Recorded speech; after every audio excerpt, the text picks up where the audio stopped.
One XOX.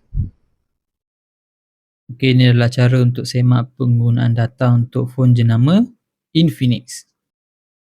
Mula tekan setting telefon, tekan SIM and network settings. Lepas tu tekan nombor yang nak semak penggunaan data tu, tekan mobile data usage. Anda akan nampak paparan data penggunaan pada bulan ini, dan itu adalah penggunaan data daripada 1 hari bulan sehingga sekarang. Dan anda juga boleh cek penggunaan data bulan-bulan sebelumnya, tekan dekat panah dekat atas tu, dan semak pula penggunaan data untuk bulan-bulan yang lain. Cek jumlah data paling tinggi yang anda pakai dalam masa sebulan dan ambil kira purata penggunaan data.